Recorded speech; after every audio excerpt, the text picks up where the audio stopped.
Gravando, segunda-feira, 16 de agosto de 2021, Universidade Federal de Uberlândia, curso de Gestão da Informação, disciplina Análise de Dados 4, conteúdo Análise Fatorial Exploratória, AFE, e hoje nós iremos tratar da análise fatorial exploratória utilizando o Python. Nas últimas aulas nós utilizamos o SPSS, e quem for reproduzir, né, então eu vou aqui carregar o Anaconda, tá? Compartilhar a tela aqui com vocês também.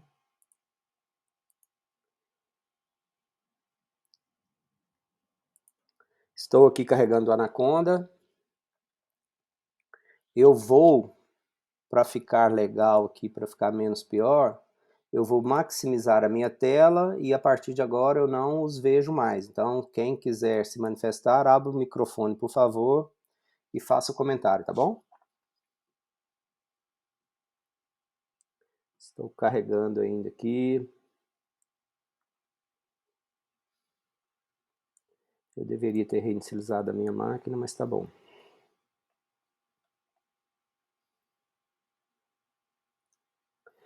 Alguém tinha me perguntado do conversor de imagens lá, parece que voltou, tá? Eu dei uma olhada hoje, mas tem outros também conversores de imagem gratuitos também, tá? Então, inclusive tem esse aqui, ó, que é o Code Beautify. Cadê? Esse aqui, olha. Então, o codebeautify.org também é um conversor de imagem, funciona mais ou menos da mesma forma. E quem quiser usar também, funciona direitinho, tá bom?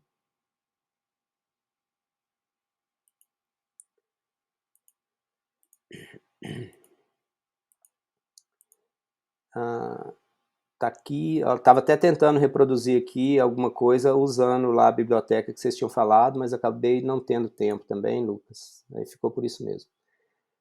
Então vamos lá. Deixa eu capturar aqui.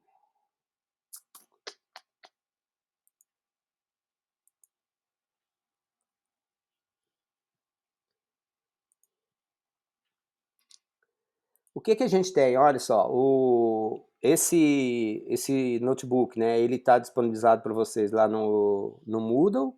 O conteúdo dele, em boa medida, é exatamente o mesmo conteúdo que está no slide, no PowerPoint, tá? Só que o PowerPoint ele tá, né, preparado, os exemplos que tem lá, as telas, as saídas, as análises, elas foram desenvolvidas em SPSS, e aqui nós temos as saídas, o conteúdo todo em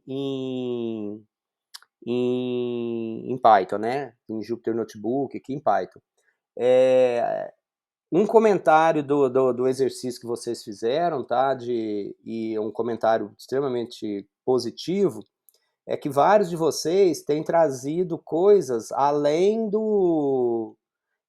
vocês estão pesquisando a respeito do que é a ferramenta, do que são as bibliotecas, então estão trazendo isso e colocando isso nos comentários, nas leituras, nas introduções.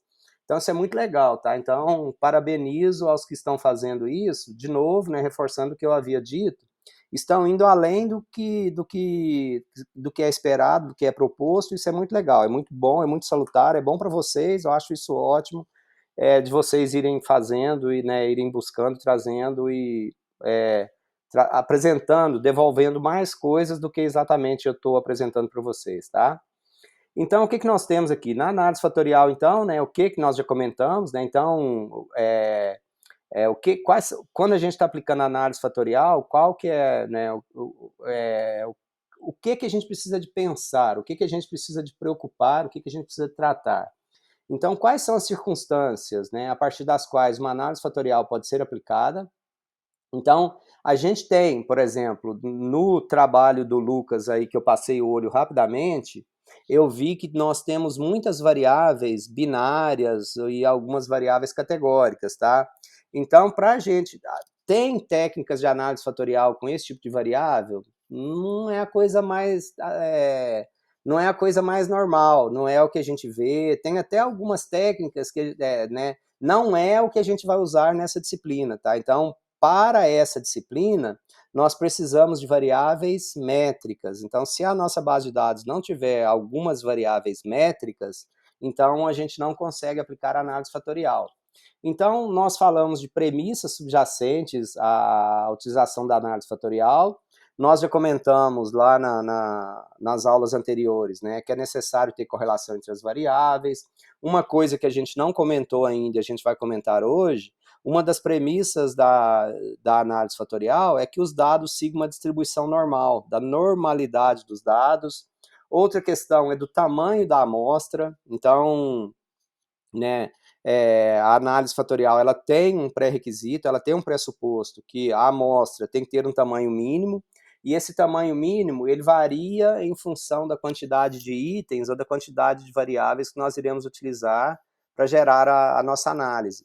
Então, se eu for utilizar, por exemplo, 10 variáveis, se eu tiver 10 variáveis, uma recomendação de tamanho da amostra ideal é que eu tenha pelo menos 10 casos, 10 registros para cada variável, pelo menos né, de um tamanho ideal, é que eu tenha 20 casos para cada variável, 20 registros para cada variável. Então, se eu estivesse utilizando 10 variáveis para fazer a análise fatorial, né, para eu explorar, para eu fazer a análise fatorial, o ideal é que eu tivesse uma amostra de tamanho 200, tá? De forma geral, não se recomenda menos do que 100 casos, do que 100 registros, tá? Uma base de dados menor que 100 não se recomenda, e que na pior das hipóteses, que eu tenha pelo menos 5 casos para cada variável que eu estiver utilizando na análise fatorial. Então, essas são recomendações gerais para tamanho da amostra na análise fatorial. Então, duas coisas que eu não havia dito ainda, né? Uma é o tamanho da amostra, para a gente fazer a análise fatorial, qual que é o tamanho da amostra desejado, recomendado, e outra é do pressuposto, do pré-requisito, da premissa de que as variáveis utilizadas sigam uma distribuição normal, e hoje a gente explora isso aqui bastante, tá? Então, a gente tem, né, comentei já sobre as técnicas de extração de fatores, os métodos de rotação nós já comentamos também, o número de fatores a gente já comentou alguma coisa e hoje a gente reforça mais ainda, conceitos de carga e score fatorial, esse conceito de alto valor, eigenvalue e comunalidade, nós já discutimos bastante isso também, e a partir dos fatores que nós gerarmos, nós podemos gerar estratos, estratificar, né, de segmentar, que é o próximo conteúdo que a gente vai ver na nossa disciplina, que é a análise de cluster, a análise de estratificação, né, a análise de segmentação de cluster, tá? Então, a análise fatorial é um método genérico dado a uma classe de métodos estatísticos multivariados, cujo propósito principal é definir uma estrutura em uma matriz de dados, né? Então, já comentei com vocês, né, da estrutura, a gente já viu lá no SPSS, a gente analisou isso bastante. Nesse material, eu passo para vocês também, tá? Sempre que possível, eu vou fazendo isso, né? Então, tem um link para o material da internet, tá? De introdução à análise fatorial em Python. Então, esse material, esse DataCamp, é um site legal, tá? É um site bem confiável, que tem um punhado de material, que tem um punhado de coisas. Obviamente, tem um punhado de coisas pagas, de cursos pagos, mas tem um tanto de coisas gratuitas também. Então, é um site que eu uso bastante, que eu procuro bastante, tá? Então, tá o link lá para essa fonte, para essa outra fonte de dados. Eu trago aqui, né, as principais bibliotecas utilizadas. Então, o Pandas, né, é meio universal, toda vez que a gente for utilizar arquivos, base de dados no Python, a biblioteca Pandas é a biblioteca recomendada. O Matplotlib para gráficos, principalmente, né, mas tem outras bibliotecas, como o Lucas, a Pamela, e não me lembro quem outro, o Felipe, né, que está no grupo. Então, eles trouxeram já outra biblioteca com outros tipos de gráfico. A biblioteca para análise fatorial mesmo, que nós utilizamos, é a Factor Analyzer. Então, essa é a biblioteca. E dentro dela, tá, a gente tem algumas outras coisas. Por exemplo, né, a gente tem a função para calcular a esfericidade Bartlett, e tem também a função para calcular o KMO, MSA, tá? Então, tem esse teste de Shapiro-Wilk aqui, esse teste é para normalidade de dados, o SCPy, o NumPy, o QQplot é para a gente analisar a normalidade dos dados.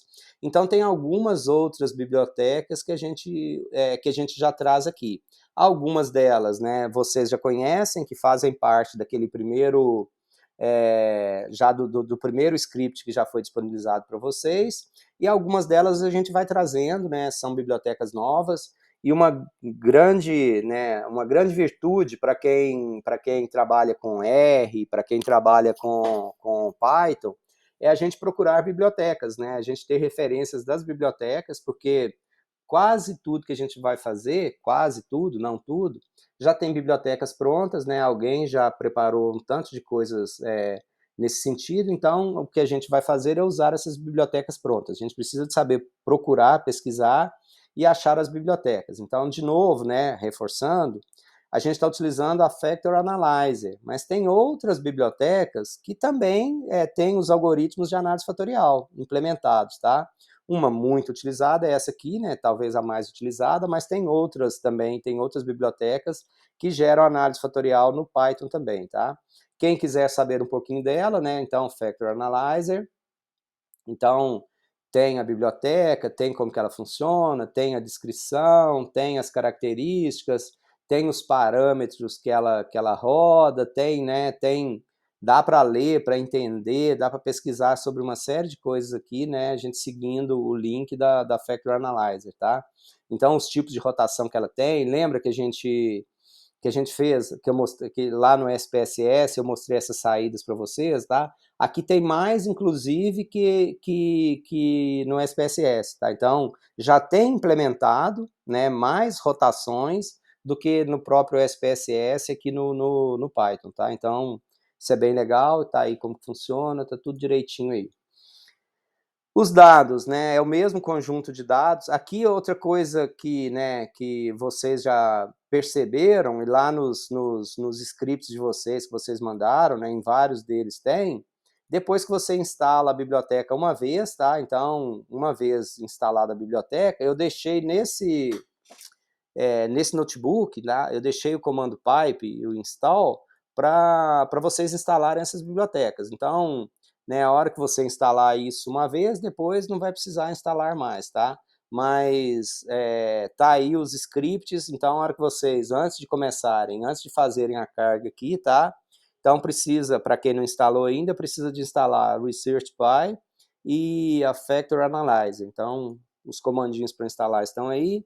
A nossa base de dados é o HBAT, lá do livro do Hare, tá? É aquela mesma base de dados que nós trabalhamos lá no SPSS.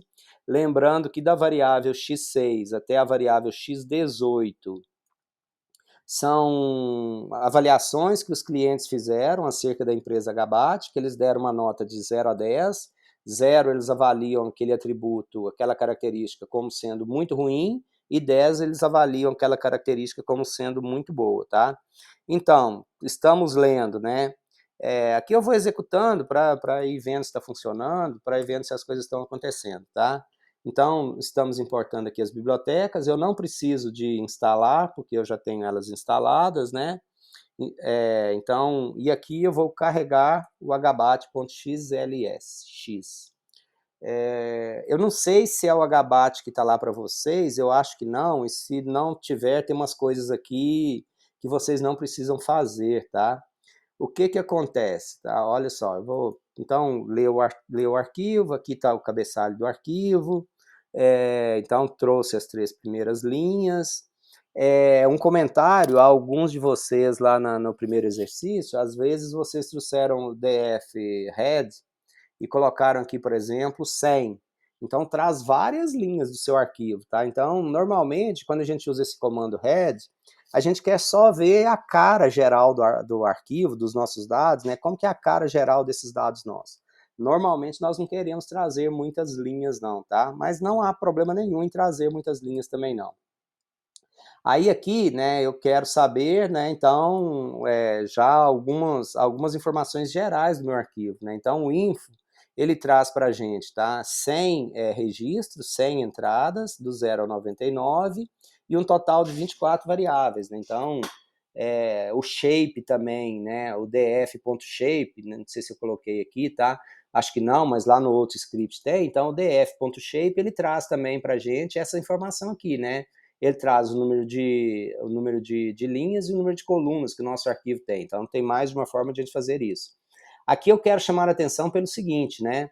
As nossas variáveis, para a gente fazer análise fatorial, e eu não tenho certeza, tá? Então, vocês vão verificar no arquivo de vocês se precisa fazer isso ou não, mas a variável x7 até a variável x18, observem aqui, olha só, da x7 até a x18, o tipo de dados é float 64. Só que a minha variável x6, olha o que acontece com a x6. Ela está do tipo objeto. Ela deveria ser do tipo float também, tá? Ela deveria ter uma nota entre 0 e 10, tá? Só que essa variável x6, esse arquivo que eu gerei, aí eu não sei qual que eu disponibilizei lá no Moodle para vocês, se é essa versão, se é outra versão. Então a gente precisa de olhar essa variável x6, eu acho que eu já disponibilizei certo para vocês, eu acho que o que está lá não tem esse problema. Mas o que a gente tem nessa variável x6? Por que ela é do tipo object e não é do tipo float, tá? Porque ela tem um valor, olha só, eu mandei contar quantos valores, ela tem o 8.7, 9.3, 9.9, mas ela tem aqui, olha, um excellent.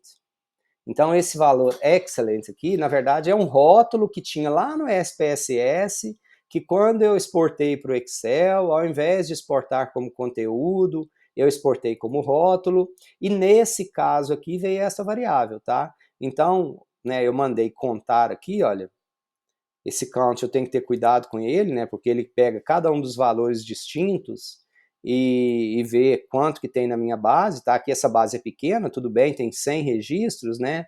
Mas para a variável x6, então tem 6 clientes que deram nota 8,7, tem 6 clientes que deram nota 9,3, e esse excelente aqui o excelente é nota 10. Então, tem 2 clientes que deram nota 10.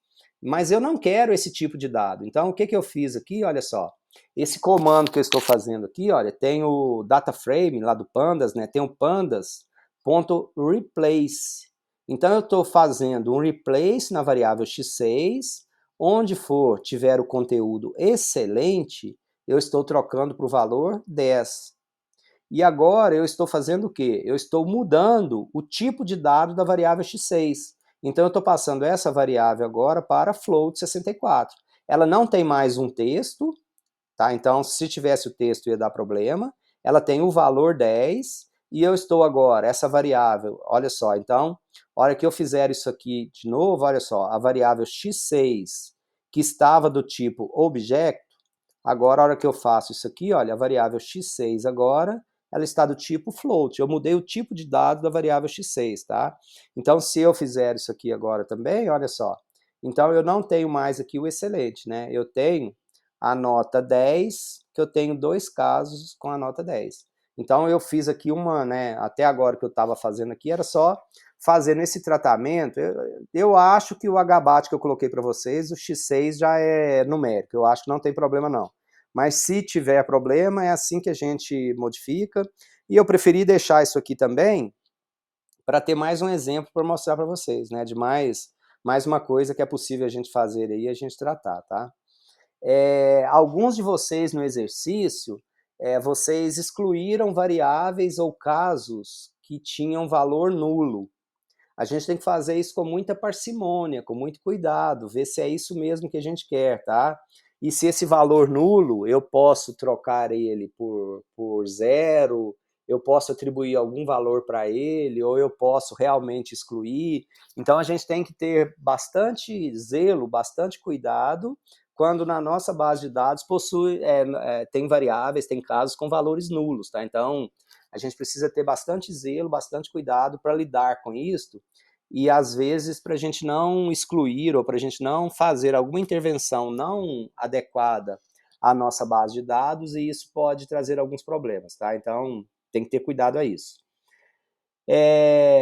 Aqui, né, então agora a gente está trazendo, tá, tô descrevendo, né, isso aqui vocês já viram também lá nos outros lugares, até agora a gente, né, não está fazendo nada de análise fatorial, tá?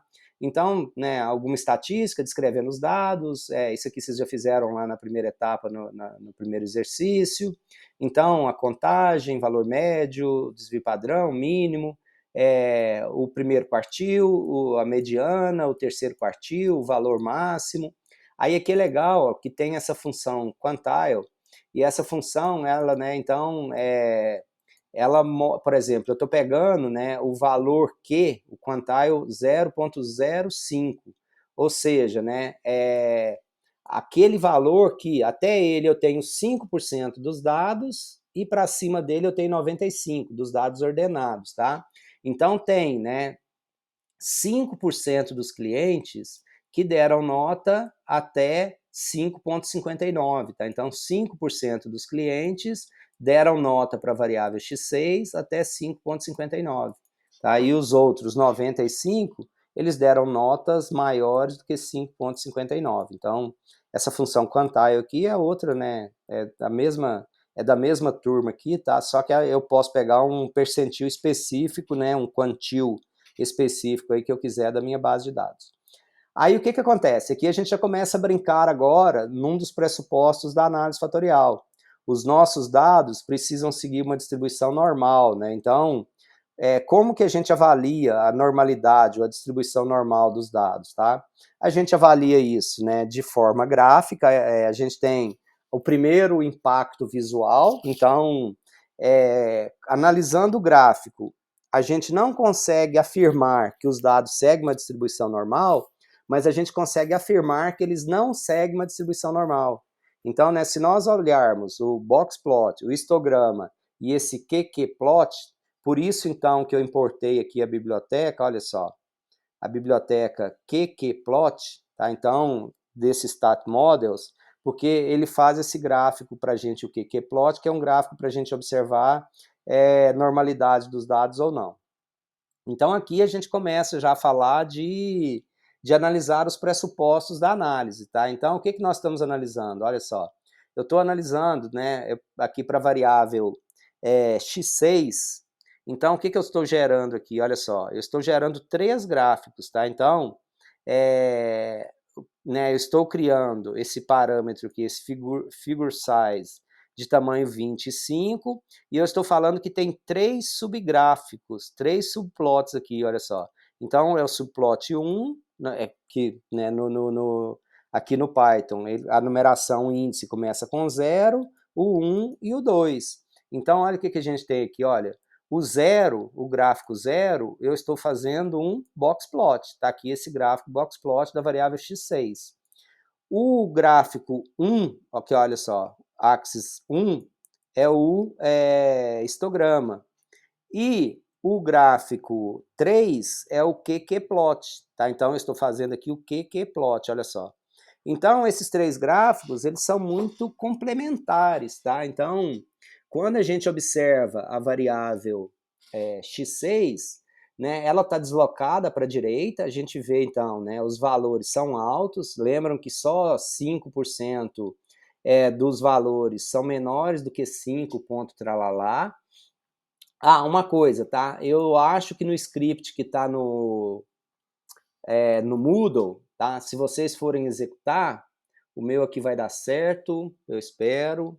Mas o script que está no Moodle, o que acontece? Eu acho que ele está com um errinho, tá? Então, nesse DF aqui, olha só. Nesse DF, falta essa palavrinha kind igual e o sinal de igual. Falta esse pedacinho aqui em vários deles aqui para baixo que a gente faz, tá? Eu acho que está faltando em todos. A versão anterior, né, depois que atualizou essa biblioteca, na versão anterior, para histograma, eu não precisava passar o kind, era por default, era o histograma, tá? Eu não precisava passar essa definição para o gráfico plot. Isso mudou aí de um tempo para cá, e eu acho que eu não alterei, atualizei o script que está lá no Moodle. Então, se der problema nesses gráficos que vocês estão gerando, é porque lá está só assim, olha só. Tá? Eu acho que está assim no script de vocês. está só o plot, né, sem o tipo de gráfico. Está ist, mas eu tenho que ter aqui, antes do ist, eu tenho que ter o kind. Kind igual a ist, né, então o tipo é igual a histograma. E aí, então, o que a gente tem aqui, né? Eu estou falando para o boxplot, os valores de y entre 1 e 10, para o gráfico boxplot. Aí, para o histograma, eu estou pedindo para gerar 8 caixas, né? 8 faixas, e também aqui, né, a barra, o x entre 0 e 11, o título desse gráfico aqui, né, qualidade do produto x6, e o y variando entre 0 e 35 aqui, que é esse eixo y. Poderia mudar, por exemplo, ao invés de 0 e 35, colocar entre 0 e 20, 0 e 25, tá? 0 e 20. Gerei o gráfico de novo, então eu só mudei o quê? Eu mudei o eixo y. E esse gráfico QQ-plot, né? Então, como que nós analisamos esse gráfico QQ-plot? A gente tem essa linha vermelha aqui na diagonal, e a linha azul, né, são, digamos assim, os resíduos, ou os quintis. Então, se essa linha azul fugir muito da linha vermelha, dessa linha diagonal, significa que essa variável está fugindo de uma distribuição normal. Então, quanto mais alinhada essa diagonal, essa linha azul estiver, então, mais próximo da normalidade esses dados estão. Então, a gente olha aqui, né, quando a gente olha a distribuição visual desses gráficos, então, lembrando que a distribuição normal é se o gráfico, né, se o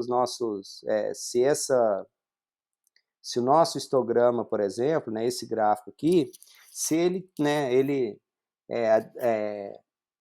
parece, né, se eu traçasse uma curva normal, isso parece um sino aqui, então a gente vai olhar depois, né, a simetria, né, então se eu dobrasse esse gráfico aqui, tá, em relação à média, a gente teria figuras perfeitamente sobrepostas ou não? Então, quando a gente está falando de uma inspeção visual, a gente está olhando e fala assim, mais ou menos, o nosso histograma se parece com um sino ou não, né? Então, a gente olha aqui, os 3 gráficos, né? As leituras deles são similares. Observem o histograma, né? O histograma, olha aqui, deixa eu copiar aqui de novo. O que a gente tem? Olha só. A gente tem um histograma, né, o nosso histograma, olha, os dados, eles estão, né, concentrados no extremo, do lado direito, tá vendo? Então, os nossos dados estão concentrados do lado direito. Quando a gente observa isso no nosso boxplot, esse boxplot ele está no lado superior, tá vendo? Então, lado superior, lado direito. Então, essas coisas, esses gráficos, né, embora sejam gráficos diferentes, com estatísticas, com medidas diferentes, mas eles se equivalem, tá? Então, eles têm equivalências, né? Se o nosso histograma tivesse do lado esquerdo, né, se ele tivesse do lado esquerdo, o nosso boxplot estaria no lado inferior aqui, tá? E se tivesse, né, no meio, né, se fosse no meio, o boxplot, obviamente, estaria no meio, assim que a gente vai ver. Então, quando a gente olha a nossa variável x6, ela visualmente, né, ela sugere que tem algum ligeiro desvio da normalidade, mas daqui a pouco nós vamos continuar a nossa análise para ver, né, exatamente se tem ou não, tá? Então, aqui a gente fez para a variável x6, aí fizemos aqui também para a variável x7, a mesma coisa, x7, né? Então, olha aqui, os nossos dados da atividade de e-commerce já são notas bem mais baixas, estão vendo? Então, o histograma, né? Ele está praticamente entre 2 e 6, e olha o que acontece com o boxplot, ele já está bem na parte inferior, porque, né, esses gráficos são equivalentes. Professor, Sim. nesse primeiro gráfico aí do boxplot, essas bolinhas aí que estão no campo superior e inferior são os outliers? São os outliers, exatamente, tá? Aí, como que eu defino outlier? Naquele material lá, Introdução à Análise de Dados, eu falei para vocês, tem até a fórmula lá de, né, eu posso variar aquelas fórmulas, tá? Qual que é o limite para eu considerar outlier ou não, Mas naquele script que vocês têm lá de introdução à análise e manipulação de dados, né? Inclusive tem lá como que eu calculo qual que é o limite. Por que que tá esse traço aqui, nesse ponto aqui, tá? Não sei se vocês lembram, deixa eu achar aqui onde que tá. Introdução, acho que é esse aqui. Introdução à manipulação de dados.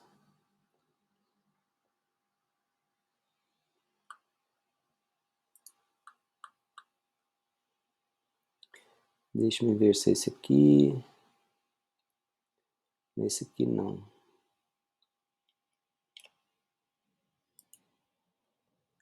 Esse aqui.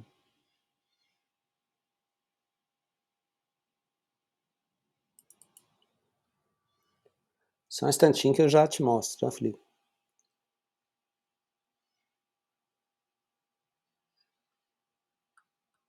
Acho que é esse aqui.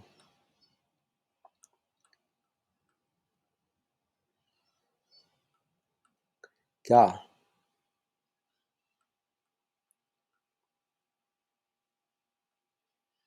Aqui, olha, como você calcula aqueles limites, tá vendo?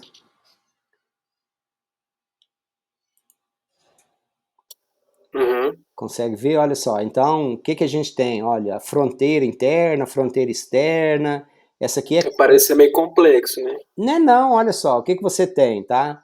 Você tem a barrinha do meio. É a mediana, é o segundo quadrante. A barrinha inferior é o primeiro quadrante. A barrinha superior é o terceiro quadrante, tá vendo? Então, o terceiro quadrante, deixa eu copiar isso aqui. Isso aqui é lá de análise de dados 1, a gente está revisando, mas eu acho legal, porque aqui a gente tenta dar contexto para isso, tá? Então, olha o que, que a gente tem, olha só. A nossa caixinha, tá? O box plot que a gente está fazendo, essa é a caixa, tá vendo? Ele aqui está na horizontal, quando poderia estar na vertical, é a mesma coisa. Então, a gente tem aquela linha do meio, é o segundo quadrante, a linha de baixo é o primeiro quadrante, a linha de cima é o terceiro quadrante. Quando a gente faz esse valor, o terceiro quadrante, tá? O valor do terceiro quadrante, lá nos nossos dados, por exemplo, olha só, se eu te mostrar, aqui, olha só. A gente gerou isso ali em cima, ó. Então eu tenho aqui, olha só, para a variável x6. Então, para a variável x6, o que, que a gente tem aqui? Olha só, o valor do primeiro quadrante é 6,57. O valor do terceiro quadrante, do Q3, é 9,10. Então, a diferença interquartil é o valor do terceiro quadrante, do percentil 75, menos 25. É 9,10 menos 6,57. Então, essa diferença, 9,10 menos 5,57, é esse valor nosso aqui, olha só. É esse intervalo IQR. É o intervalo interquartil, tá vendo? Ok? Aí como que eu calculo? Olha só, aquele bigode lá de cima, tá? Como que eu calculo o bigode aqui de cima, o de baixo e o de cima? Então, olha só, é 1,5 vezes o intervalo interquartil. Interquartil nós acabamos de calcular, Q3 menos Q1. E o outro superior, né? É 1,5 vezes o intervalo interquartil. Então a gente tem aquele bigode lá, tá? E aí a gente tem aqui o que a gente chama, né? O SPSS, inclusive, ele coloca esse outlier aqui, tá? Esse outlier até 3 vezes o intervalo interquartil, ele coloca esses valores aqui como bolinha aqui, ó. Aí, se tiver outlier extremo, tá acima de 3 vezes o intervalo interquartil, esses valores aqui, por exemplo, o SPSS coloca eles como asterisco, que são valores muito extremos, muito altos, tá? Mas viu que é fácil de fazer a conta, de saber a conta, qual que é? Então, 1,5 IQR, 3 IQR, tá? Então, aí eu tenho a ideia desses limites aqui, tá bom? Ficou claro? Certinho. E tá aproveitando também o script aqui, né? Depois eu sugiro vocês darem uma olhada também, olha só, nessa questão, vou achar aqui, de normalidade dos dados, olha só, de assimetria, de curtose, para vocês entenderem, né, isso aqui tá, vocês dominarem isso aqui, tá? Então, nesse material, nesse primeiro material, a simetria esquerda, a simetria menor do que zero, né? É normal, a simetria direita maior do que zero. Então, de vocês entenderem, saberem, olharem para as figuras, olharem para o histograma e já saber do que se trata, já ver a distribuição dos dados. Isso aqui precisa fazer parte do repertório de vocês, tá? Então, esse material, Introdução à Análise de Dados que eu coloquei para vocês, eu sugiro vocês explorarem e entenderem isso bem, que é bem útil, é muito útil, tá? Então, aqui, olha, a relação entre boxplot e histograma, tá vendo? Então, tem até a figurinha aí para ilustrar, para ajudar vocês, olha só. Beleza? Então, continuando no nosso caso aqui, sim, alguém quer falar? Não, eu falei beleza. Ah, show de bola. Teve um delayzinho. Então eu fiz isso, olha só, eu gerei as figuras aqui para todas as variáveis que nós vamos utilizar na análise fatorial. x6, x7, x8, x9, 10, 11, 12, 13, 14, 15, 16, 17, 18, tá? Então, para aquelas 13 variáveis, eu gerei aqui o gráfico das 13 variáveis, tá? Então, com o gráfico, a gente consegue fazer só uma inspeção visual. Então, olha aqui, análise. Analisando as figuras, é possível observar, em relação à variável x6, qualidade do produto, que os valores são altos, sendo o atributo bem avaliado pelos clientes e não se observa a presença de outliers. Em relação à variável x7, atividade de e-commerce, as notas são baixas, sendo o atributo mal avaliado pelos clientes, é possível observar que há presença de outliers, e nos dois casos, os pontos plotados no QQplot se distanciam um pouco da linha, indicando possível desvio da normalidade. Então, quando a gente analisa lá o x6 e o x7, a gente vê que em alguns lugares do x6 e do x7, olha só, x6. Então, lá na parte superior, tá? Então, tem aqui, olha, os pontinhos azuis vão se distanciando da linha vermelha, em alguns outros lugares também. A mesma coisa para o x7, tá vendo? Então, lá no finalzinho lá da avaliação, né? Então, alguns pontos vão se distanciando. Mas isso aqui é só uma análise visual que a gente está fazendo, né? A gente não consegue cravar se essas variáveis elas realmente fogem de uma distribuição normal ou não. Tá? A gente consegue ver que há possibilidade. Para a gente olhar mesmo, aí a gente começa a discutir agora a normalidade dos dados. Então, a partir da análise gráfica, é possível observar possíveis violações, mas a gente não crava que tem uma violação. Contudo, testes devem ser conduzidos para certificar essa possibilidade. Existem muitos testes que podem ser utilizados para avaliar o quanto a distribuição de uma determinada amostra se parece com a distribuição gaussiana, normal, essa curva normal. Cada um dos testes aborda diferentes pressupostos e aspectos dos dados. Então, né, a gente tem, né, cada teste retorna ao menos 2 parâmetros, a estatística para a gente testar e o p-valor. E aí a gente vai, né, considerar um P, né, então se o P for menor que um alfa que a gente estabeleceu, nós rejeitamos H0, ou seja, nós rejeitamos que a distribuição da variável siga uma distribuição normal, e se o nosso P for maior que um determinado alfa, nós falhamos em rejeitar H0, ou seja, nós aceitamos que a distribuição segue uma distribuição normal. Então a gente tem testes mais brandos, até testes mais robustos, mais severos, tá? Então, um indício já de normalidade dos dados é curtose e assimetria. Então, o que eu estou fazendo aqui com esse comando? Olha só, a curtose e a simetria, elas já nos dão indícios de que se os nossos dados seguem a distribuição normal ou não. Então, tem aqui, né, o que eu criei? Eu criei um data frame, tá? Eu criei aqui um data frame, que esse data frame nosso, ele tem o quê? Ele tem o nome das variáveis, então tem x6, x7, x8, para cada uma dessas variáveis eu mando contar, então, né, todas elas aqui têm 100 casos, e eu gerei a curtose, então olha só, eu peguei para cada uma e dei o nome para a coluna. Então, esses 3 primeiros parâmetros aqui, olha só, eles são os nomes das colunas que eu estou criando. Eu estou criando uma coluna com o nome N, outra com o nome curtose e outra com o nome assimetria. A com nome N, eu mandei contar quantos casos em cada uma dessas variáveis.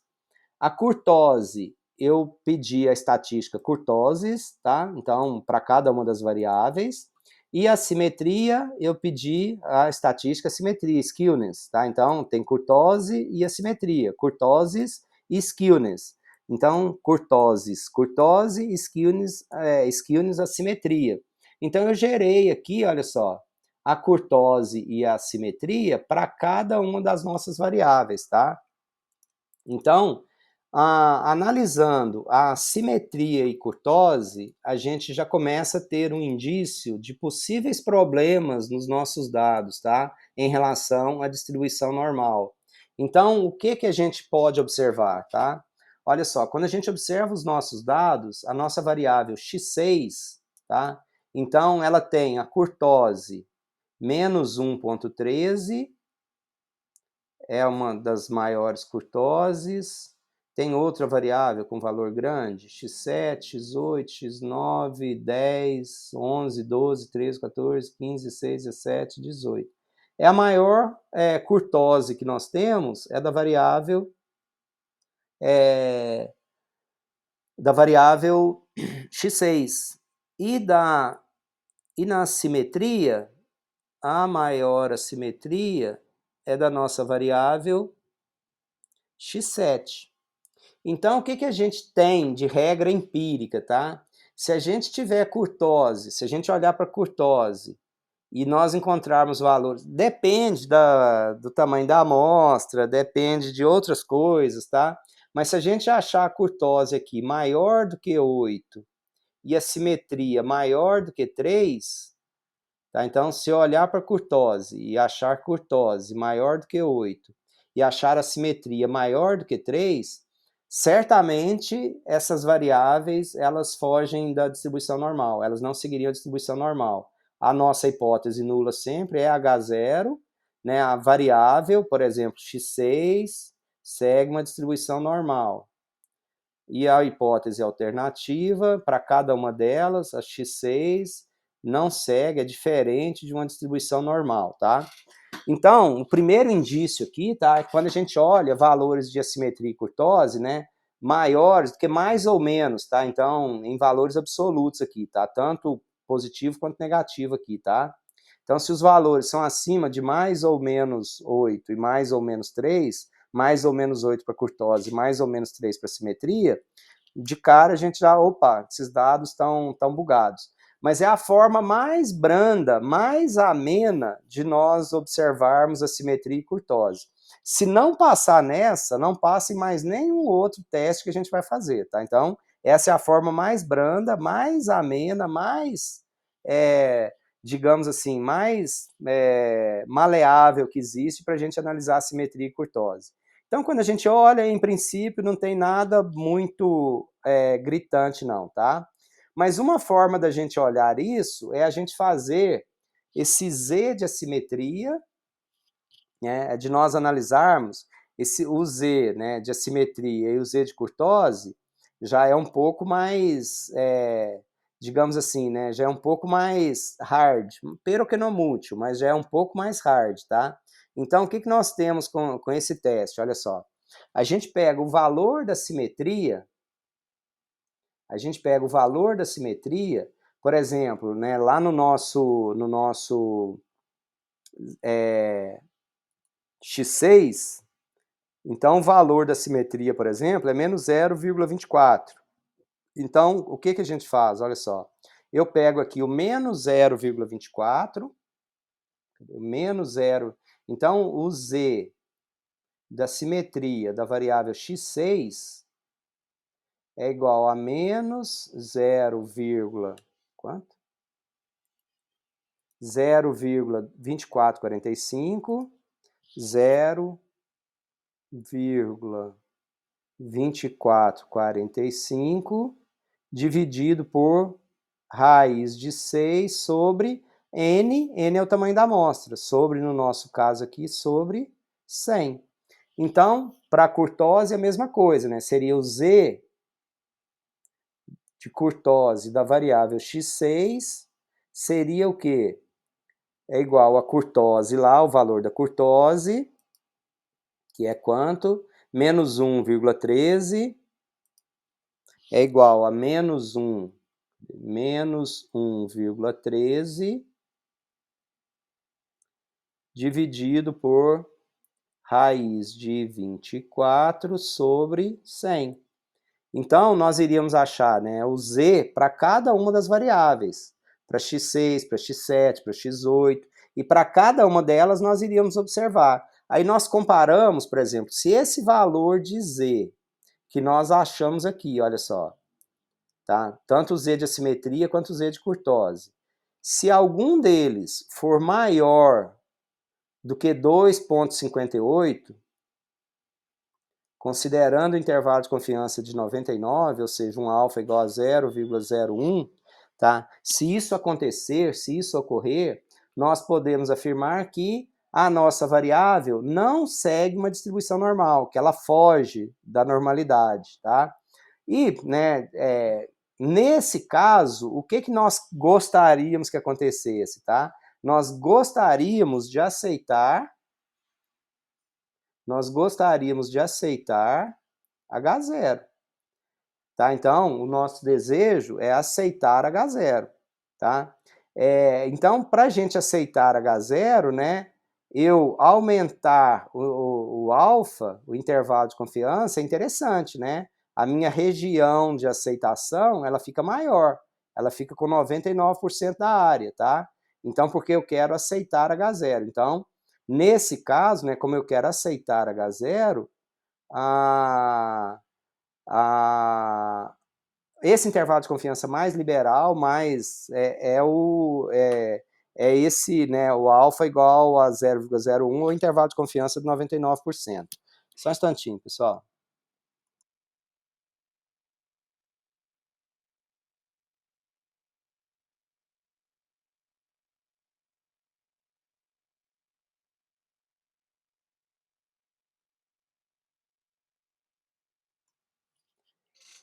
Aí, então, a gente tem, considerando a outra situação, o que nós temos? Nós temos, então, né, o alfa igual a 0,05, e o intervalo de confiança, nesse caso, seria de 95%. Né? Então, aqui eu estou sendo mais rígido, olha só.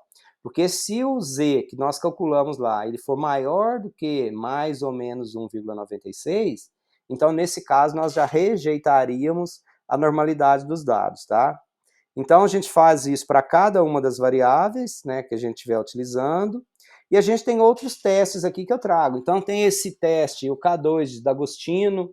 Então, eu estou colocando aqui numa hierarquia, tá? Então, eu tenho, primeiro, só a simetria e curtose, depois a simetria e curtose padronizado, depois o teste K2 de D'Agostino, depois o KS e Shapiro-Wilk, tá? E o KS e Shapiro-Wilk, eles são mais ou menos equivalentes, né? Quando eu tenho uma amostra menor, uma amostra pequena, o Shapiro-Wilk é mais indicado. Quando eu tenho amostras maiores, o KS é mais indicado, tá? Mas esses dois testes são testes já bem mais robustos e rigorosos.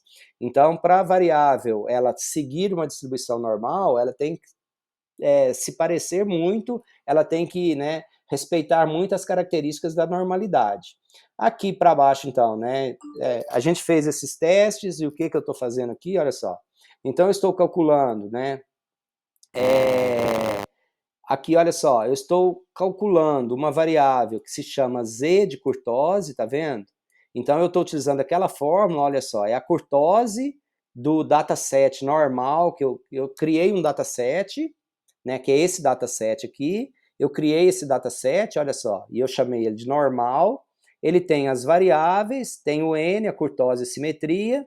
Agora eu estou calculando mais duas variáveis, olha só, o z de curtose e o z de assimetria para cada uma dessas variáveis que nós acabamos de criar aqui, tá? Então, se eu rodasse isso de novo, olha só, se eu fizer agora, eu vou rodar de novo, vou até copiar isso aqui para não misturar, tá? Vou copiar aqui, vou colar aqui e vou rodar de novo. Então agora, olha só, eu já tenho o Z de curtose e o Z de assimetria.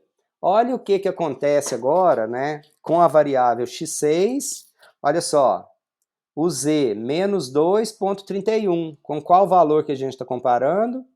Com mais ou menos 2,58 ou 1,96.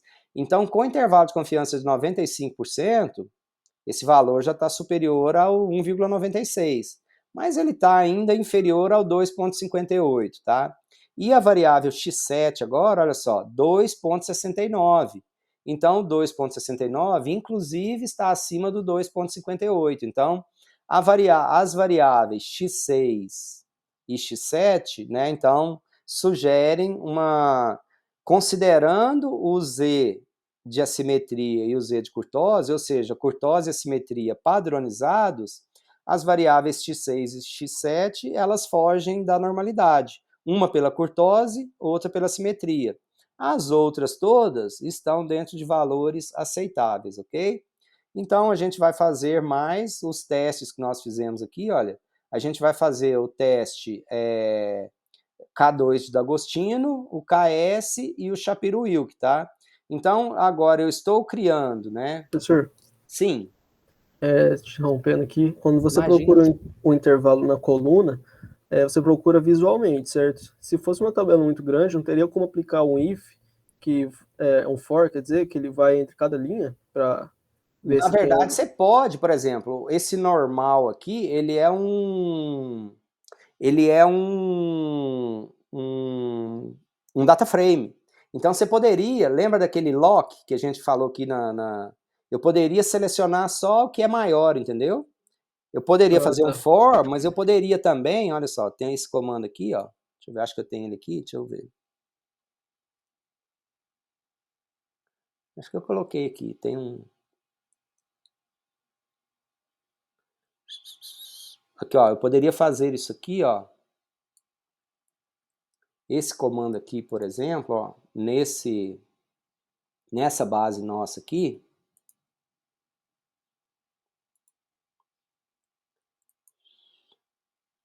não é isso não. Espera aí.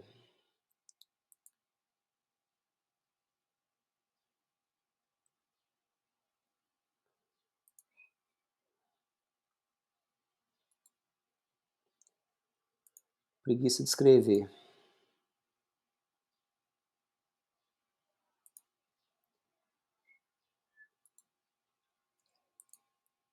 Ó, só que o meu dataset agora ele chama normal. Então, ao invés de df, é normal. Aqui, ao invés de df, é normal. E aqui o z curtose, eu teria que colocar um OR aqui também, tá? Que pode ser maior ou menor. Então, eu vou pegar maior do que, por exemplo, nesse caso aqui eu já sei, mas eu vou pegar, teria que pegar se é maior do que 1,96 ou menor do que menos 1,96, tá? Então, aqui, por exemplo, né, eu poderia pegar aqui, olha, que é menor do que menos 1,96. Beleza? Vou deixar aqui com 4 Beleza. casas decimais.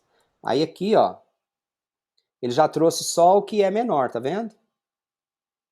Mas boa a sua ideia, dá para você fazer, dá para você fazer essa análise, já gerar, porque aqui a gente, né, em tendo muitas variáveis, dá trabalho e corre o risco de errar. Se a gente colocar alguma condição aqui de cara, a gente já consegue garantir que a gente cercou todas as possibilidades, tá? Aqui eu só testei o menor, mas eu poderia colocar uma outra condição aqui, né, o OR, e testar também o maior do que mais 1,96, por exemplo, tá? Para simetria e para curtose.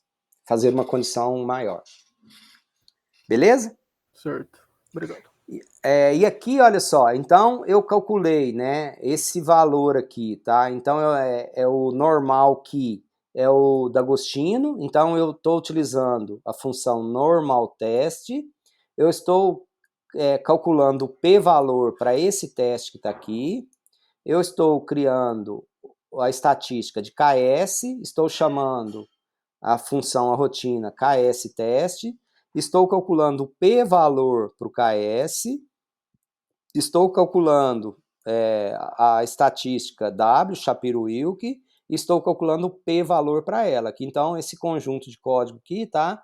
Eu estou fazendo isso para cada uma das variáveis, tá? Então, para cada uma das colunas, olha só, eu criei uma variável que eu dei o nome de colunas aqui em cima, tá? Então, para cada uma dessas colunas, x6, x7, x8, eu estou fazendo esse bloquinho de código aqui para eu calcular, né, o K2 do Agostino, o KS, o W e os respectivos p-valores para cada uma dessas variáveis, tá?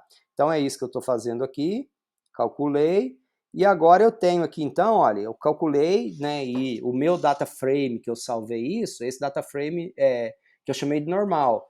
Então eu tenho cada uma das variáveis, eu tenho N, eu tenho curtose, eu tenho assimetria, aí tem o Z de curtose, o Z de assimetria, eu tenho o K2 do Agostino, que é esse normal aqui, e o p-valor, né? P-valor menor do que 0,01 ou menor do que 0,05, eu estou rejeitando a hipótese nula, que é de normalidade, e estou aceitando a hipótese alternativa, que é de não normal.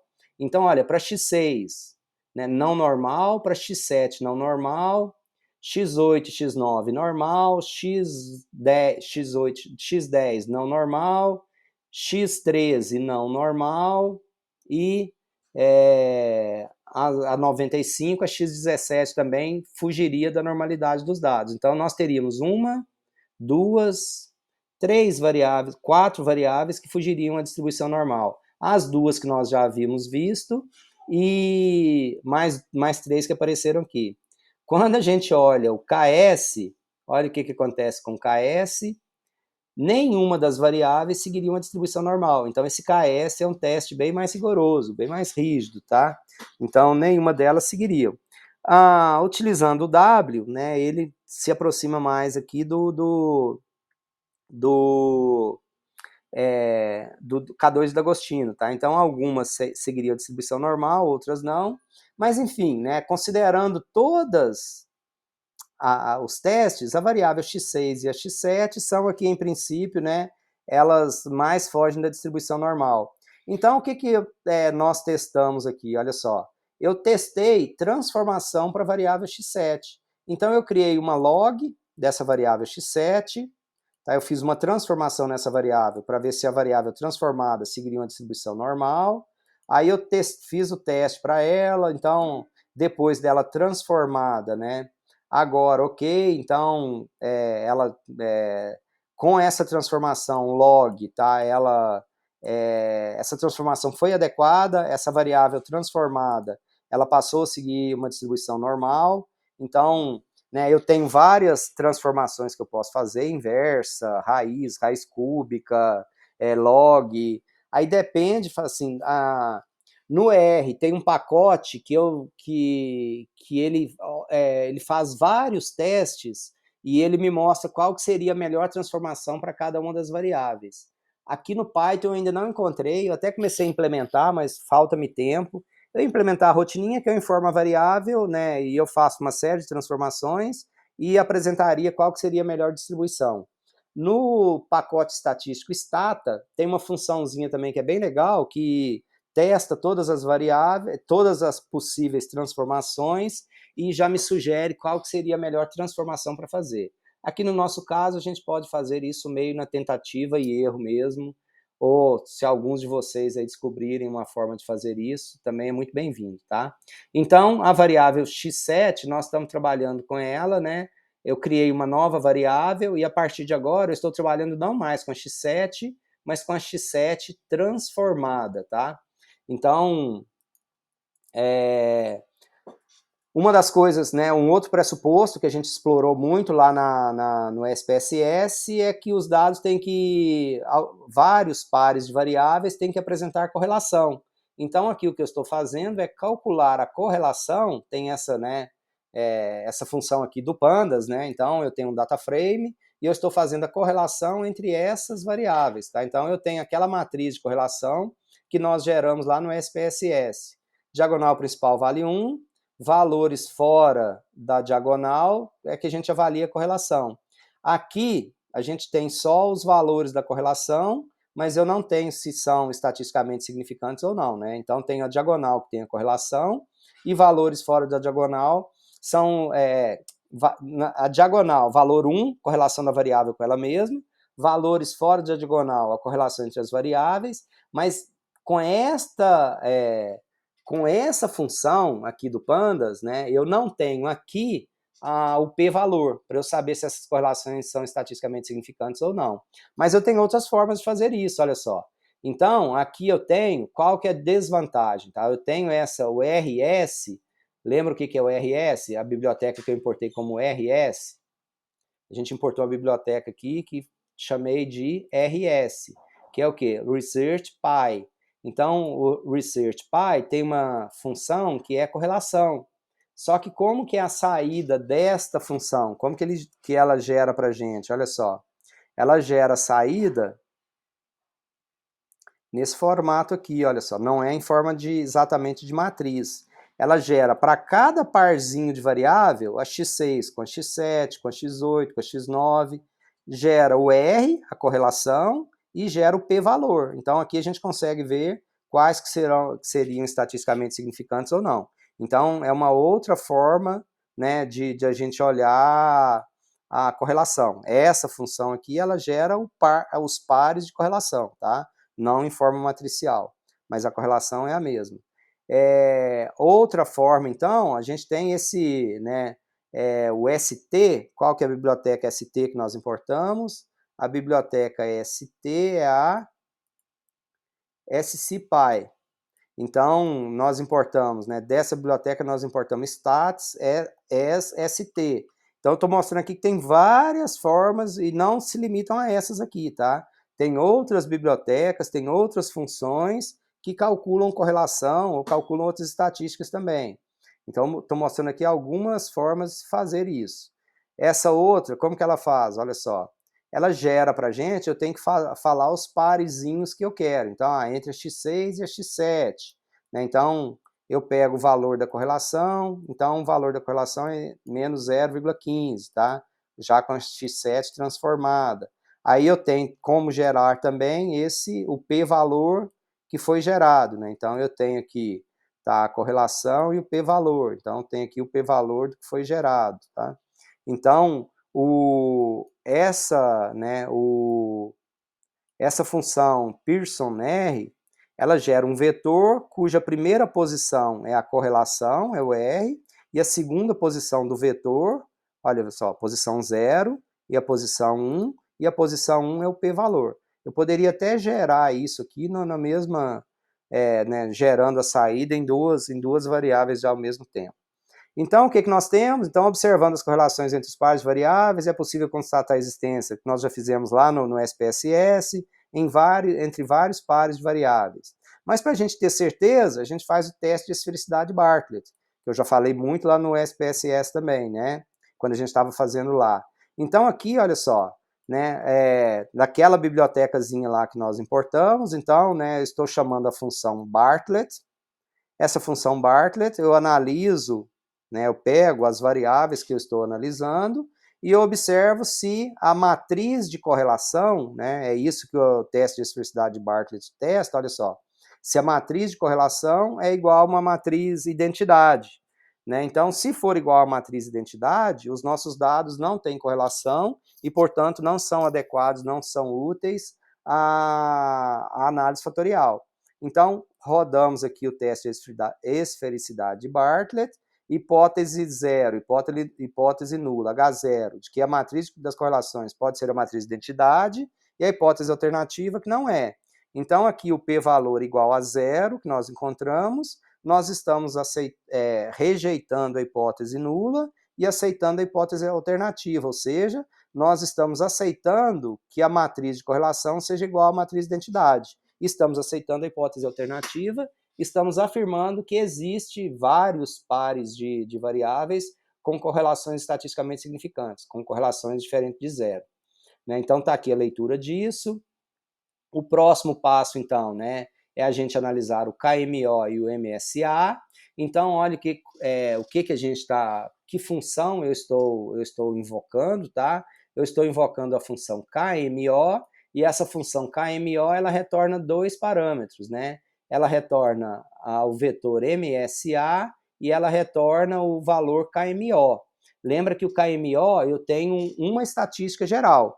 E o MSA, eu tenho um MSA para cada uma das variáveis. As fórmulas estão aqui, bonitinho, tá? Igual tá lá nos slides. Então, quando a gente gera, né, o MSA e o KMO, aí a gente tem aqui o KMO de 0,6, tal qual como era lá no SPSS.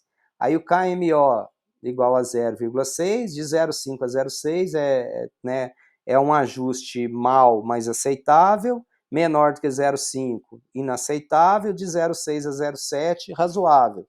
Então, é mais ou menos isso aqui, o nosso ajuste, o nosso KMO.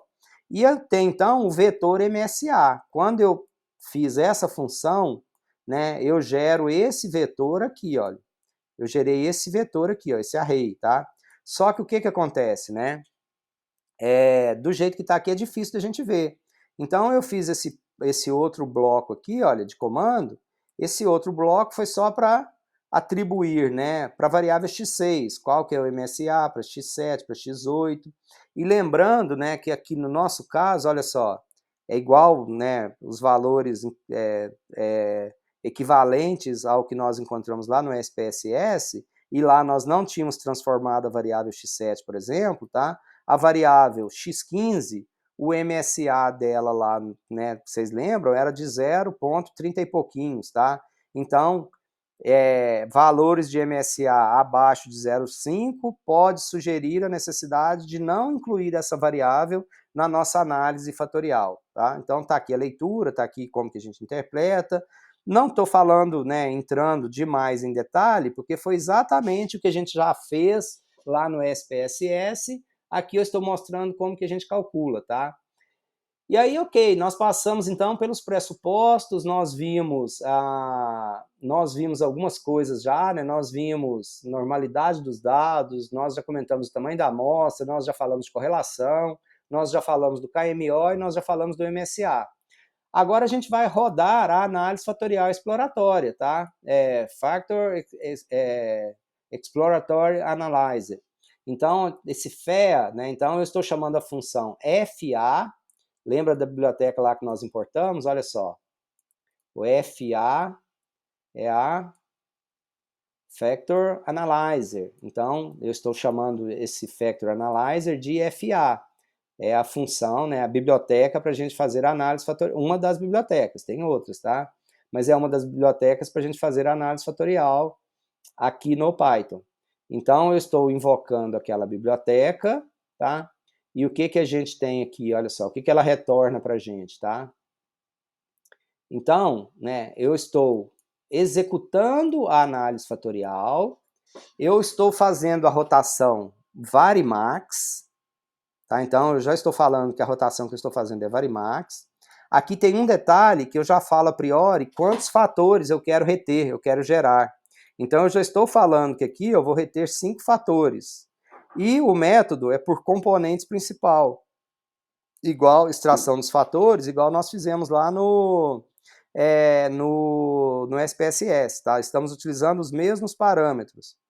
A nossa questão aqui, né, quantos fatores eu vou utilizar? Daqui a pouco eu mostro para vocês que a gente pode voltar, eu poderia colocar aqui, por exemplo, 10 fatores e rodar com os 10 fatores e analisar a saída com os 10 fatores, tá?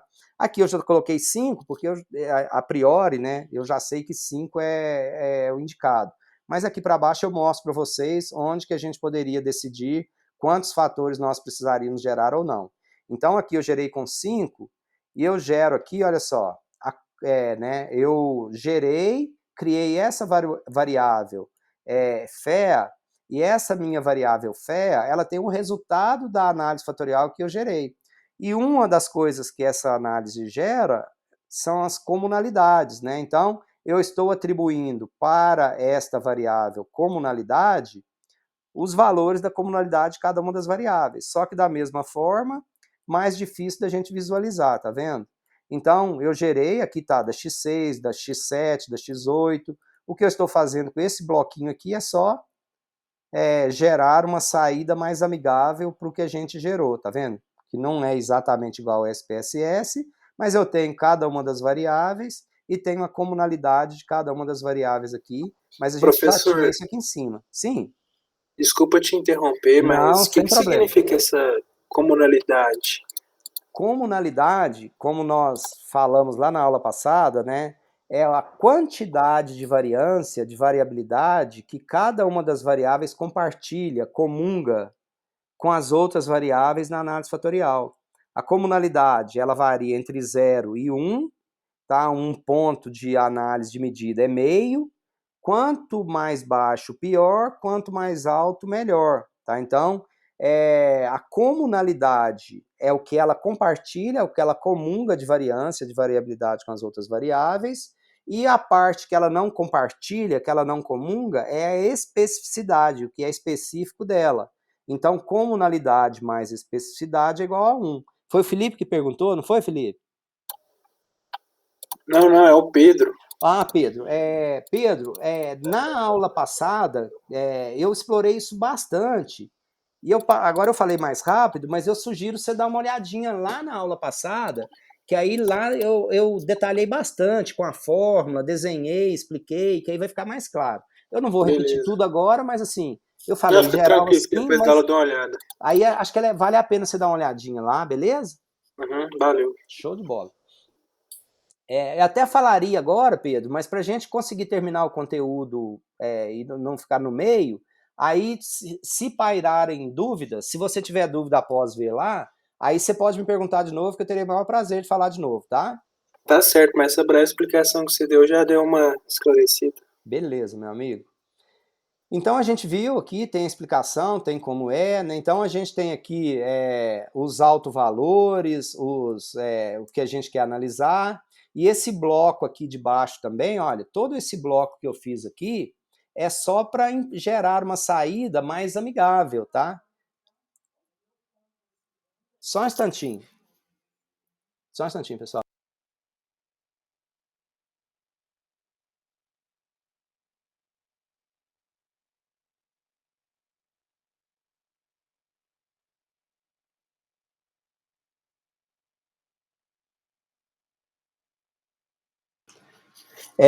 Aí, pessoal, esse bloco inteiro aqui, olha só, é só para gerar essa saída mais amigável aqui, tá? Então, né, é só para dar o print, para a coisa ficar bonitinha, para ter uma saída parecida com aquela que nós temos lá no SPSS, tá? Então, o que nós temos aqui? Olha só, nós temos 13 componentes, né? Nós temos 13 variáveis de entrada, cada variável de entrada gera um dos componentes, tá? Então, isso aqui também eu explorei bastante na aula passada, e vale a pena vocês darem uma olhada na aula passada, porque a ideia é exatamente a mesma, só que lá nós geramos uma saída no SPSS, aqui eu estou gerando a saída no Python, tá? Mas então, olha só, eu falei, né, eu já passei o parâmetro aqui em cima falando que ia gerar 5 fatores, tá vendo? Então, assim, a priori eu não sabia. Agora eu sei que é entre 1 e 13, porque, né, 13 é a quantidade máxima de variáveis que a gente tem, tá? Mas como cheguei a esses 5, né? Esses 5, se eu não soubesse a priori, eu poderia ter gerado aqui, por exemplo, olha só, vou gerar aqui, ao invés de 5, eu vou gerar 10, tá? Tem 13 variáveis, vou gerar 10 fatores, tá? Vou pedir para gerar 10. E estou executando de novo, alguma coisa não vai mudar, a única coisa que vai mudar é essa saída aqui que a gente vai gerar agora, olha só. Então, o que a gente tem aqui agora? Olha só. Então, observem que agora, olha só, eu tenho 10 linhas, 10 componentes que eu tenho aquelas variáveis adicionais depois da rotação.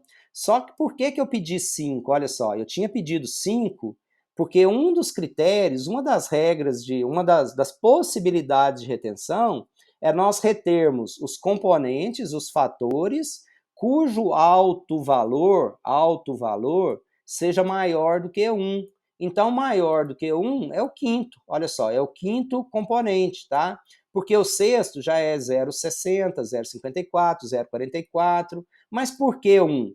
Porque nós estamos, né, a análise fatorial é uma técnica de redução de dimensionalidade dos dados. Nós temos 13 variáveis, nós queremos agrupar essas variáveis em componentes, em fatores. Então, o que nós estamos fazendo? Reduzindo de 13 para um número menor. E o 1 significa o quê? Que esse fator que eu estou retendo, esse componente, ele, no mínimo, ele explica a variância, ou a variabilidade, ou a variância de uma variável, que vale 1. Então, se ele não explicar nenhuma variável, para que eu vou retê-lo? Então, uma das possibilidades de retenção, né, é reter valores, autovalores, ou reter os componentes, os fatores, cujo alto valor seja maior do que 1. Então, aqui, nesse caso, né, é o componente 5. Então, por isso que eu voltei aqui em cima e eu passei o parâmetro, ao invés de 10, eu passei o parâmetro 5. Eu estou gerando 5 componentes porque eu estou utilizando o critério do alto valor maior ou igual a 1. Então, executei de novo. E agora a minha saída ali embaixo, ao invés de ter aquelas 10 linhas completas, eu tenho agora as 5 linhas que nós geramos, olha só. Então, o que nós temos? Né? Nós retivemos 5 componentes das 13 variáveis de entrada. Nós estamos retendo 5 componentes. Esses 5 componentes, em conjunto, eles explicam 81% da variabilidade dos dados. Então, com as 13 variáveis, com os 13 componentes, nós explicamos 100%. Nós estamos retendo 5, e esses 5 componentes, eles explicam um percentual alto da variância. Eles explicam 81%, então é bem significativo, tá? Então, o primeiro componente, ele explica 27% da variância, o segundo 23%, 13%, 9%, 7%. Aí essa outra parte aqui, é aquela parte lá do SPSS também, que é a matriz rotacionada. Então, a variância total explicada é a mesma, tá vendo? 81,58, 81,58. O que muda é que o primeiro componente, ele explicava 27,27, agora ele explica 24. Explicava 23, agora explica 17. Explicava 13, agora 17. Explicava 9, agora 14. E explicava 7, 0,76, agora 7,95. Então, lembrem-se, essa rotação, né, nós rotacionamos o eixo dos fatores. Né? Por que nós fazemos isso? Para facilitar o entendimento em qual fator as variáveis irá se agrupar. Também, para quem não estiver lembrando, para quem tiver dúvida, eu recomendo voltar e dar uma olhadinha na aula da quarta-feira, que a gente explorou e mostrou isso bastante também, o que é essa rotação dos componentes, tá bom? Então, uma outra possibilidade, pessoal, aqui eu estou gerando o scriplot, lá no SPSS a gente tem como gerar isso também, tá? Então, eu estou gerando aqui o scriplot. O que é esse scriplot? Olha só, o gráfico do cotovelo, alguma coisa do tipo, tá? Então, eu tenho o primeiro componente, o segundo, o terceiro, o quarto, o quinto e o sexto. Então, olha o que acontece, tá? Segundo esse gráfico, o scriplot, uma possibilidade de parada é onde o nosso gráfico... Então, aqui eu tenho o alto valor, olha só. A gente tem o alto valor, olha só. O do 1 é 3,54. Do 1 aqui, olha, é 3,54. O do 2 é 3. Do 2 é 3, olha, 3,024. Então, é cada um dos componentes. No eixo X, eu tenho os componentes, e no eixo Y, eu tenho o alto valor. Então, segundo esse gráfico scriplot, uma possibilidade de retenção é onde o nosso gráfico faz esse cotovelo, onde ele inverte, tá vendo? Que ele vem caindo e, de repente, daqui em diante, ele dá uma suavizada. Então, segundo o gráfico scriplot, reter 6 componentes, tudo bem, seria uma possibilidade. 1, 2, 3, 4, 5, 6. Porque aqui, olha só, o gráfico dá uma suavizada, né? Ele dá uma aliviada, ele faz literalmente a ideia do cotovelo, né? Do cotovelo do braço. Então, por esse critério, pelo script plot, essa seria uma possibilidade, tá? Aqui está o comandinho, né? Os comandos aqui para a gente gerar esse gráfico script plot, tá? Aí, chegando ao final, a gente tem então o quê, né? A gente tem que ver o resultado que nós geramos, né? Então, nós vamos olhar agora a carga fatorial, vamos analisar a carga fatorial do que nós geramos. Então, executei aqui, esse bloco inteirinho aqui também, olha só, é só para dar uma aparência melhor à matriz que nós estamos gerando, a matriz de componentes rotativas. Lembrando, então, que, né, nós temos aqui na primeira coluna aqui, as variáveis, depois nós temos o componente 1, o 2, o 3, o 4 e o 5, foram 5 componentes retidos, tá? Então, o valor, a primeira coluna numérica é do componente 1, segundo do 2, terceiro do 3, quarto do 4 e quinto do quinto. Professor, Sim. eu acho que travou a sua compartilhação. Não sei se foi só comigo. Não, realmente tá. Deixa eu ver aqui. A minha outra tela, aquilo, também tá. Deixa eu voltar aqui. Obrigado por ter avisado. Deixa eu parar aqui o compartilhamento e voltar.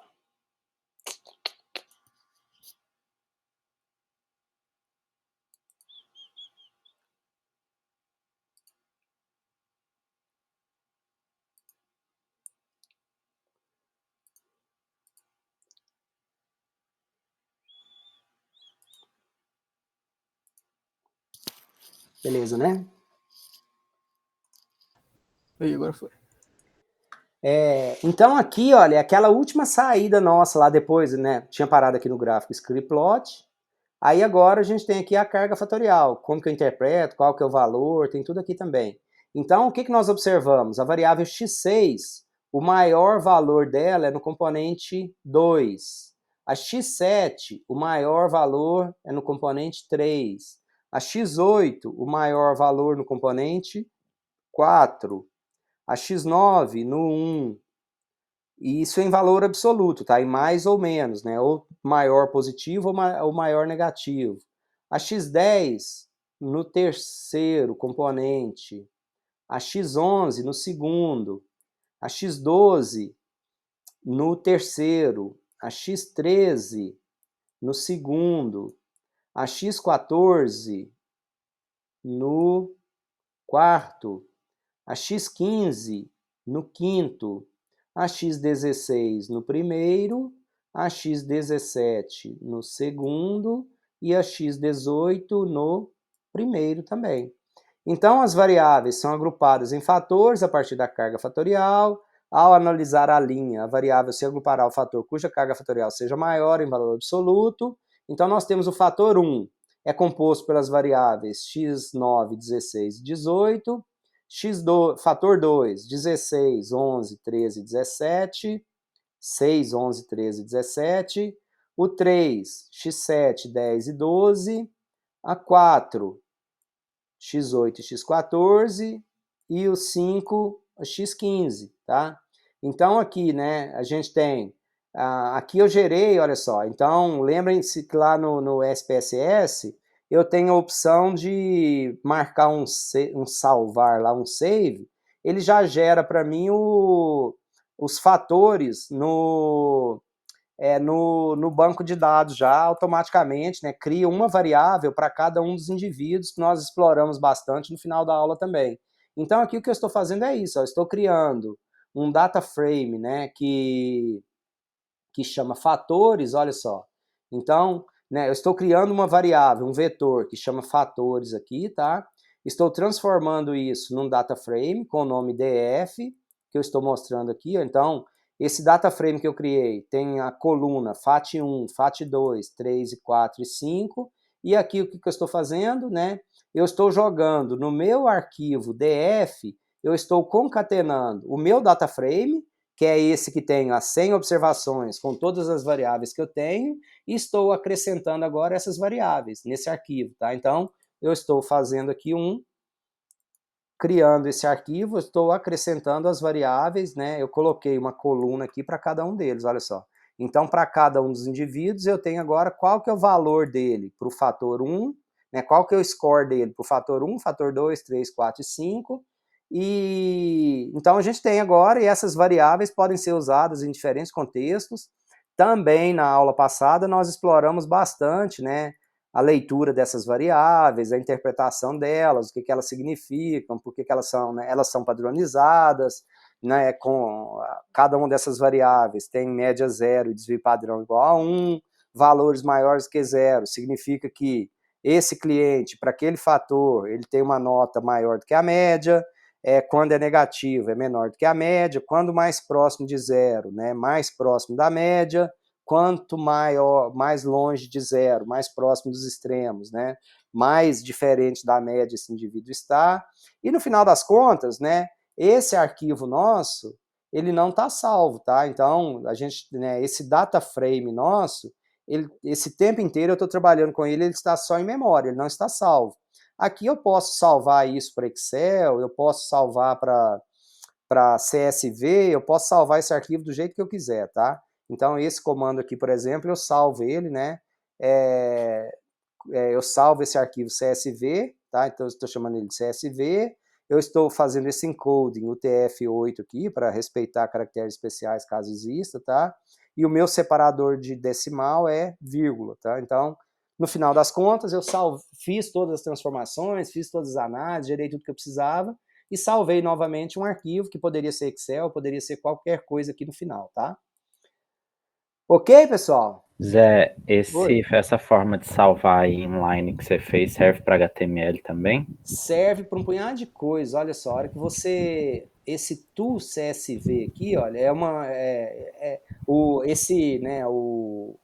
esse que eu estou salvando, olha só, é um comando do Pandas. Então, eu estou fazendo data frame to.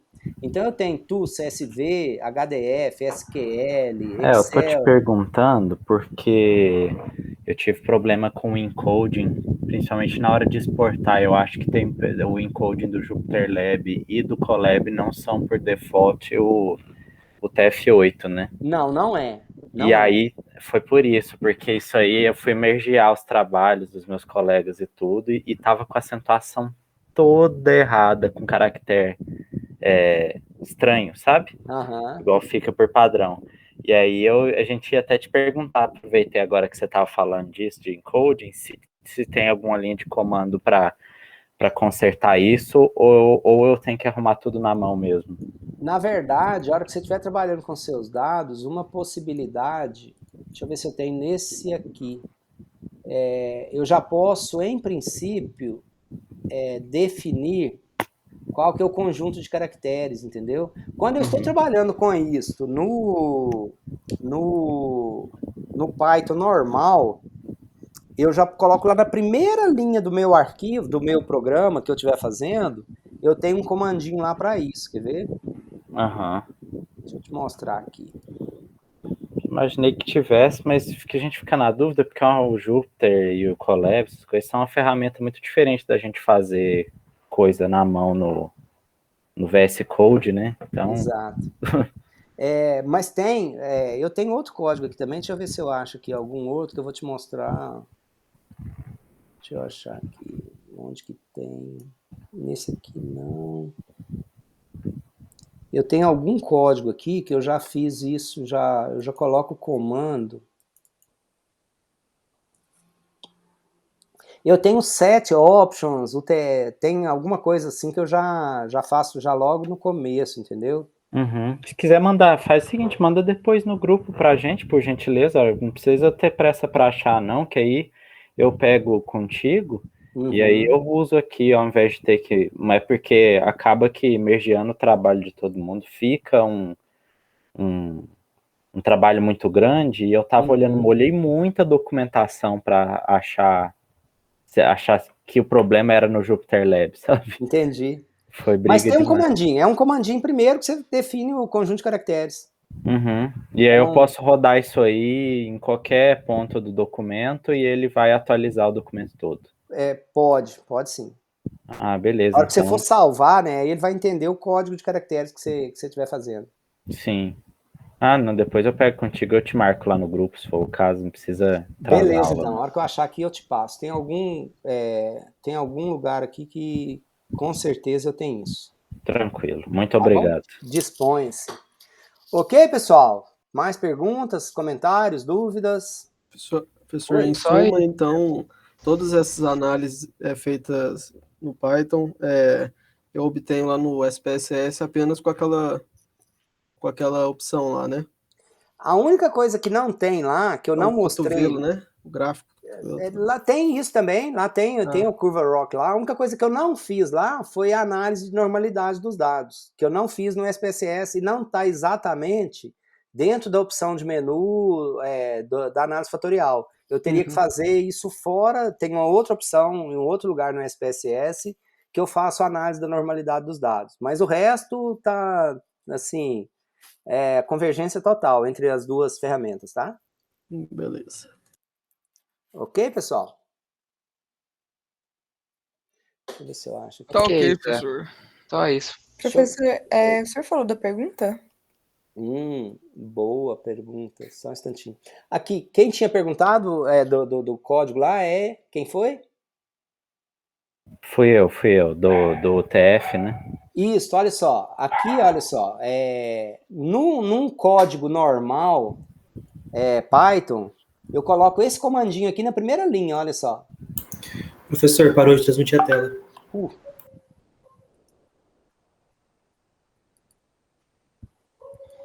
Deixa eu ver aqui.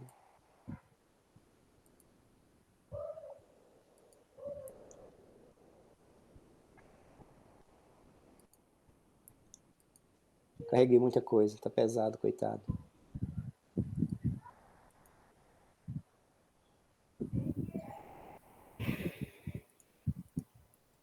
Olha, num código normal, é aquele comando ali, tá pequeno, né? Deixa eu ver se eu aumento isso.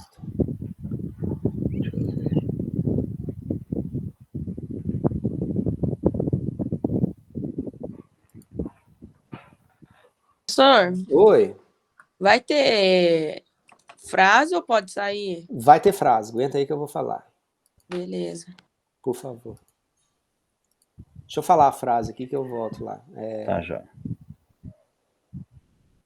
A pergunta qual que foi na nossa análise fatorial que nós executamos hoje, qual que foi a variância total explicada pelos 5 fatores retidos após a rotação? Como? Repete, por favor. A variância total explicada pelos 5 fatores retidos após a Certo. rotação.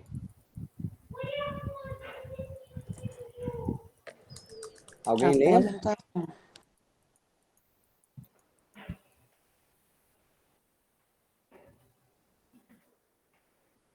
Essa aí me perdeu. Hã? Essa aí me pegou, professor. Ah, 81. Beleza? Então, olha só, voltando aqui, num código normal, basta eu fazer isso, tá vendo? Basta eu colocar o joguinho da velha, espaço, menos asterisco menos, encoding, e aí o código que eu quero. Então, isso, o meu documento inteiro, ele reconhece acentuação, caractere especial, reconhece tudo. Num código normal, quando eu estiver programando, desenvolvendo em Python. Agora, no notebook, eu tenho algum desses bagulhos aqui que eu tenho, sabe? Eu só não sei em qual. Aí eu vou achar e vou te passar qual Tá, que é. joia. Beleza? Beleza, que eu tava fazendo pelo Júpiter, Joia. aí deu esse problema. Não, beleza então. Beleza, pessoal? Beleza. Grande abraço, nos vemos na próxima quarta, se Deus assim permitir. Agora vocês já têm um tanto de coisa já para continuar fazendo, tá? Já tem lista de exercício, tem uma outra base de dados lá para fazer análise fatorial, tem correr atrás do prejuízo, tem muita coisa agora para fazer. A ideia ainda, né, de mais agora 1 ou 2 aulas, eu ficar à disposição para tirar dúvida, para a gente saturar aí a análise fatorial exploratória, e depois a gente já vai passar para o outro conteúdo, que é a análise de cluster. Então, no próximo, a gente vai fazer do mesmo formato. Primeiro, vou fazer em SPSS, que é mais fácil de entender, de ver, e depois a gente replica absolutamente tudo no Python de novo, tá?